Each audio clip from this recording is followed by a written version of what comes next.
Bienvenue sur Nexus. En mai dernier, l'État fanfaronne et joue les bons samaritains en annonçant le retour des suspendus à leur poste de travail. Quand ils reviennent, c'est la totale désillusion. Les conditions de travail sont pires que celles qu'ils ont connues 18 mois auparavant. Parmi ces personnels, Elsa Rullière, que l'on a beaucoup vue et entendue sur les radios et télévisions nationales. Pour ce qui la concerne, lorsqu'elle revient à l'hôpital de Montélimar, Elsa découvre qu'elle est mise au placard du syndicat CGT, la CGT Santé, où elle était en fonction. L'atmosphère n'est pas saine à l'hôpital. Les soignants sont fatigués. Les consultations, il y en a de plus en plus. La situation et les conditions de travail sont de pire en pire. On a de moins en moins de personnel. Il y a plein de gens qui sont partis. Donc en fait, on tire sur la corde en permanence sur tout le monde. Qu'est-ce qui s'est passé avec la CGT? On vous a mis dehors? Quand je suis revenue à mon syndicat local, j'avais plus de mission, j'avais plus d'heures, plus de temps. Et j'ai pas envie de faire partie d'un syndicat sans rien y faire ou en donnant juste mon avis une fois par mois à une réunion. Non, je ne cautionnerai plus la manière dont sont traités les salariés de la fonction publique hospitalière. Donc je suis partie. La boule au ventre, mais je suis partie. Elsa Rullière, bonjour. Merci beaucoup de répondre aux questions du magazine Nexus. Elsa, ma première question est la suivante. Comment s'est passée votre réintégration, votre retour à l'hôpital de Montélimar? Vous y êtes revenu après avoir été suspendu, comme beaucoup d'autres d'ailleurs. Vous êtes revenu le 16 mai dernier. Comment votre retour s'est-il passé? Pour ma part, bien. En effet, bien passé. Sauf que j'ai pas eu ce à quoi je m'attendais. Normalement, j'aurais dû revenir avec un temps syndical et ça n'a pas été le cas. Puisque j'ai été suspendue à mon 100% temps syndical, mais les élections étant passées au mois de décembre, la nouvelle équipe a été reconstituée, le temps réparti entre eux, mais j'ai pas eu d'heure syndicale. Donc j'ai été obligée de retourner dans mon service initial, à la facturation et à l'accueil des consultations externes, mais j'ai été relativement bien accueillie par le reste du personnel et par mes collègues de travail, sachant malgré tout que il y a cette lutte aussi qui reste en première ligne dans mes actions de ces derniers mois. Mais les gens m'ont relativement bien accueilli et beaucoup étaient contents de me revoir, ce qui est bien pour un retour dans un service où je n'avais pas été depuis 1 an et demi. C'est ça, c'est la question que j'allais vous demander. Pendant 18 mois, vous avez été absente. Qu'en a-t-il été de votre direction? Oh ben, j'ai pas vu ma direction, mais ils ont fait les choses comme ils se devaient. Ils étaient je pense qu'ils ont été très attentifs à bien respecter les procédures, étant donné aussi mon mandat syndical évidemment et ma position de secrétaire adjointe à l'époque où je suis revenue sur l'hôpital pour ma réintégration en mai. Donc bien sûr, ils ont été attentifs, évidemment. Aucun souci, on a toujours eu de bonnes relations, même en étant représentante syndicale, j'ai toujours eu de bonnes relations avec la direction, donc il n'y avait aucun problème quant à mon retour et ça s'est relativement bien passé, y compris avec la cadre du service qui était contente de me revoir. Heureusement, c'est pas le cas de tout le monde. Elsa, avant de préparer cette interview au téléphone, vous m'avez dit votre retour s'est très bien passé. En revanche, le fonctionnement, c'est délirant. Ça devient n'importe quoi. Ah ben c'est n'importe quoi. L'hôpital public va de mal en pire. La situation et les conditions de travail sont de pire en pire. On a de moins en moins de personnel. Il y a eu une réelle fuite pendant plus d'1 an et demi, voire 2 ans, voire plus. On peut le constater dans certaines statistiques d'ailleurs. Depuis 2019, il y a beaucoup de gens qui partent, même depuis 2013. Selon certains chiffres, puisqu'on a très peu de chiffres entre 2020 et 2022. Mais il y a plein de gens qui sont partis. Donc en fait, on tire sur la corde en permanence sur tout le monde. Le nombre d'offres d'emploi pour infirmières, aides-soignantes est considérable. On peut le constater sur les sites qui font la promotion des offres d'emploi des hôpitaux publics. Et puis, l'atmosphère est pas saine à l'hôpital. Les soignants vont pas bien, les soignants sont fatigués, les consultations, il y en a de plus en plus. Je peux même dire qu'au niveau des consultations, il y a des consultations qu'on n'avait pas il y a quelques années, qu'on n'avait pas en 2020, qu'on a de plus en plus. Il s'agit de tout ce qui est l'ORL, la neuro. Moi, j'ai jamais constaté autant de personnes d'âge différents d'ailleurs. C'est une tranche d'âge différente qui est concernée. Il y a de plus en plus de personnes malades, et il y a de moins en moins de médecins, et il y a de moins en moins d'infirmières, et il y a de moins en moins d'aides-soignants. Et la plupart qui sont sur place en ont ras-le-bol de la manière dont il faut travailler. Pourtant, ils sont là.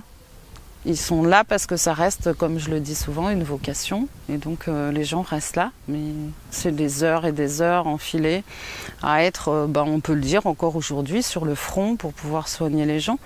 Des conditions de travail franchement déplorables. C'est désespérant. Elsa, depuis, donc vous avez été absente pendant 18 mois, vous avez été réintégrée. Vous avez constaté véritablement ou pas une dégradation de l'environnement, des conditions de travail du secteur hospitalier. Qu'est-ce que vous avez constaté, vous? Une dégradation de motivation. De motivation. Il y a une motivation chute libre. Y compris de vos confrères et consoeurs? Ah bien sûr. Qui sont restés dans... Administratif, secrétaire médical, que ce soit aide-soignante, que ce soit infirmier, que ce soit médecin. Et encore, j'ai pas retrouvé beaucoup de médecins que j'ai connus en 2000 quand j'étais encore dans le service avant d'être représentante syndicale à 100%. Autrement dit, il y a des personnes qui sont parties? Ah bien sûr, beaucoup. Qui sont partis pour le privé. Parce que déjà financièrement dans le privé, c'est pas la même chose. Puis les conditions de travail sont différentes et le respect du droit est différent aussi. Le respect du soin peut-être, du patient est différent, je ne sais pas, je ne connais pas toutes les raisons. Mais il y a une réelle fuite des médecins et des soignants vers du libéral ou c'est-à-dire l'autonomie ou en tout cas les cliniques privées. Et comment on va soigner les personnes qui n'ont pas moyen d'aller en clinique après ça, je ne sais pas. Franchement, ça dégringole de manière impressionnante. Il y a des spécialités qu'on n'a plus dans certains hôpitaux. Vous avez vu vraiment, Elsa, entre le jour de votre départ, c'est toute la période de votre suspension et votre retour, vous avez constaté vraiment une dégradation qui était criante? Ouais, dégradation de motivation, dégradation en termes de personnel, une énorme dégradation de motivation. Les gens, on a l'impression qu'ils n'y croient plus. Une énorme dégradation des conditions de travail aussi. Les plannings sont quasiment pas respectés. Il y a constamment besoin de revenir. Les arrêts maladie sont très peu remplacés. Non, vraiment, en 3 ans, ça s'est dégradé à une vitesse impressionnante. Et en 18 mois, en 18 mois d'obligation vaccinale, il y a une démotivation certaine. Ouais. Vous avez occupé des responsabilités assez importantes au niveau fédéral au sein de la CGT. Vous avez été secrétaire adjointe du syndicat CGT de l'établissement hospitalier dans lequel vous êtes actuellement. Qu'est-ce qui s'est passé avec la CGT? On vous a mis dehors? Je peux pas officiellement dire qu'on m'a mis dehors, mais ça y ressemblait beaucoup. Pas au niveau fédéral, mais au niveau local. Je suis revenue en mai 2023 sur le texte de réintégration et de suspension d'obligation vaccinale. Quand je suis revenue à mon syndicat local, j'avais plus de mission. J'avais plus d'heures, plus de temps. Tout avait été attribué sur les membres élus, ce qui a priori est normal, mais quand même je m'attendais à avoir quelques missions puisque je faisais... D'abord j'étais encore secrétaire adjointe et puis donc avec des responsabilités. Et puis mon mandat fédéral, et là mon syndicat m'apprend le bureau a pris la décision de s'organiser à ma place pour mon retour, de ne pas m'attribuer d'heures. J'apprends qu'on ne m'attribuera pas de mission à part celle de faire le retour de la fédération, donc aucune mission au niveau local. On m'enlève aussi la mission de gérer les dossiers d'obligation vaccinale et suspendus, chose que je faisais avant de partir. Donc une période un peu douloureuse. Et j'ai pas envie de faire partie d'un syndicat sans rien y faire ou en donnant juste mon avis une fois par mois à une réunion. C'était pas le but quand je suis arrivée au syndicat. Je voulais réellement défendre les droits et les libertés des salariés, ce que j'ai fait, je crois, pendant 2 ans, presque nuit et jour sur la période de suspension. Et donc après mûre réflexion, beaucoup de semaines de réflexion et beaucoup de propos injustifiés qui m'ont été négativement balancés dans la figure par mon propre syndicat pour lequel je me suis battue pendant 2 ans. J'ai décidé en toute connaissance de cause, de démissionner de la commission exécutive de mon syndicat mardi 5 septembre. La boule au ventre, parce que c'est une décision pas simple quand on a investi comme j'ai pu l'être. Mais je ne suis pas d'accord avec un fonctionnement qui manque de démocratie et qui manque d'écoute. C'est pas comme ça qu'on défend les droits et les libertés. Et ça me peine beaucoup parce que ça annule mon mandatement à la Fédération Santé Action Sociale, là où j'avais vraiment... Maintenant que j'étais réintégrée, je pouvais m'investir bien plus facilement, quoi. Et avec plus de présence. Mais ça a été tellement compliqué de faire valoir mon temps fédéral et d'avoir des missions dans mon syndicat local, malgré que tous les gens m'interrogeaient sur les droits, sur les libertés, sur toutes les questions qui pouvaient se poser au niveau de leurs conditions de travail. Je continue à répondre, de toute façon, et je continuerai à répondre et à partager ce que je sais de ce qu'on a le droit de faire ou pas, et à aider les gens tant que je serai là. A priori, plus pour très longtemps, mais pour l'instant, j'y suis encore. Mais ne pas pouvoir avoir de mission dans mon syndicat m'a amené à démissionner, je préfère. Ça ne sert à rien de faire juste acte de présence. Un syndicat, on a besoin de militants et de gens qui gardent une objectivité et qui gardent un but commun et collectif qui est la défense des droits et le respect des conditions de travail décentes des salariés. Et si on ne me donne pas de mission, je ne vois pas pourquoi je resterai dans le syndicat. Donc je suis partie. La boule au ventre, mais je suis partie. J'étais vraiment contente de revenir parce que j'allais pouvoir à nouveau parler au nom du syndicat, à nouveau être là pour le syndicat local, parce que c'est compliqué de gérer à distance, même si je le faisais en partie à distance, jusqu'à ce qu'on me laisse un peu de côté. Mais je l'ai toujours fait, même au niveau départemental pour aider d'autres salariés, d'autres structures qui demandaient des informations. Ça a été une déception parce que j'avais plus de temps syndical pour aider les gens. Ça a été parce qu'on vous en a retiré, c'est ça? Parce qu'on m'a retiré et parce qu'on m'a démandaté aussi de manière surprenante et arbitraire.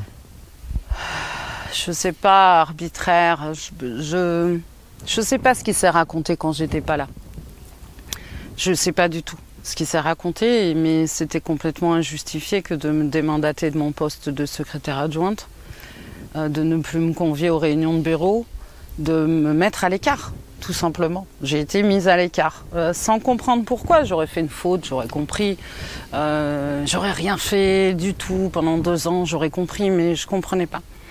Donc la boule au ventre, ouais, quelques réunions avec la boule au ventre, c'est très difficile, parce qu'on est là pour soutenir les gens, pour qu'ils n'aient pas la boule au ventre, et nous-mêmes, on subit la boule au ventre.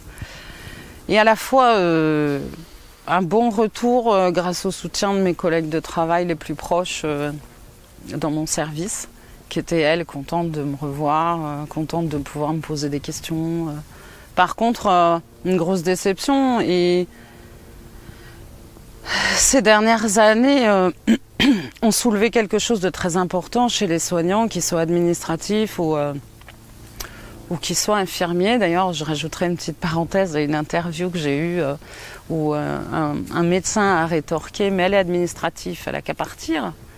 Si elle n'est pas contente, elle a du boulot ailleurs. » Mais il faut savoir, cher monsieur, que quand on travaille dans le domaine du soin, c'est une vocation même quand on est simplement administratif. Et l'agent administratif, c'est celui qui fait rentrer les sous à l'État. Aujourd'hui, j'ai plus envie de cautionner cette manière de gérer les conditions de travail, de ne pas valoriser le travail à sa bonne valeur, de tirer encore et plus sur la corde des salariés parce qu'un titulaire appartient à la fonction publique. Et c'est d'ailleurs pour ça que j'ai toujours refusé d'être fonctionnaire. J'ai toujours été que contractuelle de la fonction publique. J'ai refusé la prime parce que je ne voulais pas appartenir à la fonction publique. Et ben, en remerciement, on a des conditions de travail catastrophiques, on a toujours de l'abus pour demander à la bienveillance de ces salariés de bien vouloir être là, présents encore et plus, au détriment de leur famille. Il faut savoir qu'aujourd'hui, nombre de personnes qui a refusé la vaccination ou qui s'est soumise à cette obligation de manière forcée, comme beaucoup, eh ben, sont dégoûtées de ces conditions de travail et ne veulent plus cautionner la manière dont ils sont traités. Et donc en fait, il y en a beaucoup qui ont fui. Moi, c'est pas pour ça que je fuis, c'est parce que j'ai d'autres projets à côté. Donc oui, j'ai l'intention de quitter l'hôpital public. J'espère que ça va pouvoir se passer correctement, parce que j'ai d'autres manières, d'autres projets et envie d'aider les gens d'autres manières, tout en continuant à les conseiller si besoin. Mais c'était très en dents de scie ce retour. Et puis alors, 2 jours avant, harcelé par la presse, ça avait été très très très compliqué. En effet, très bizarre. Déception, plaisir quand même à revenir, mais on reste sur une note de déception. Et de non, je ne cautionnerai plus la manière dont sont traités les salariés de la fonction publique hospitalière. Elsa, vous avez écrit un ouvrage dans lequel on trouve beaucoup de témoignages de soignants suspendus. Vous avez d'autres projets d'écriture ?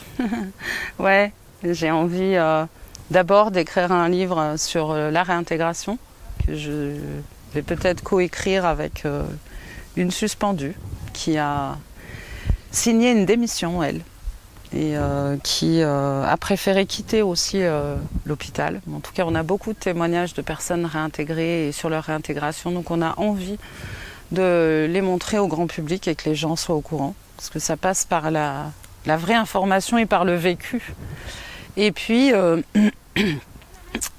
d'autres projets,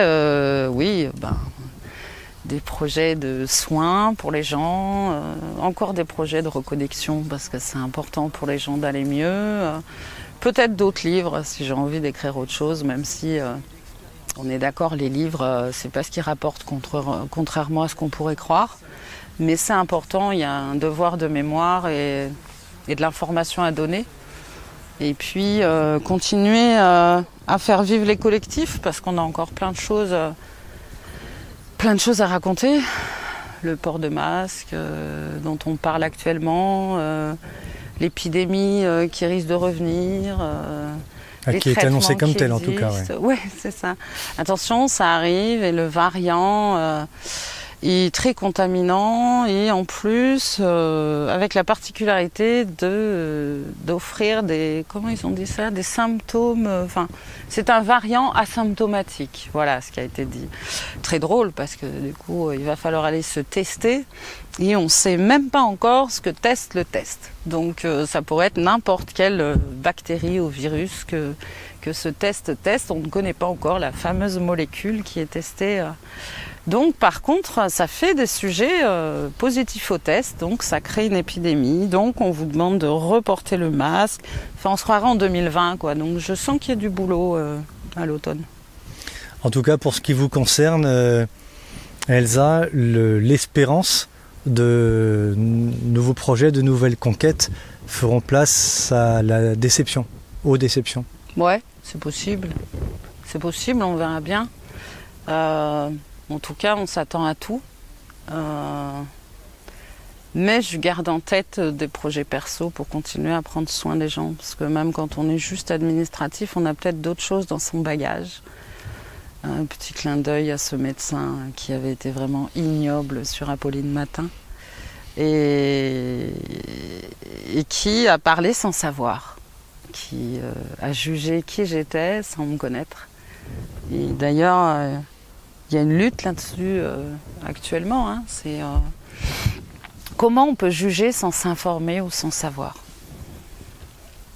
Je crois que c'est important à retenir, c'est savoir s'informer, se questionner et se faire son propre avis sans être mené à la baguette ou incité à quelque chose. Le libre arbitre, en fait. C'est dans la Constitution, je crois. Merci beaucoup, Elsa. Merci. D'avoir répondu à nos questions. Merci à vous d'être toujours là. Merci beaucoup.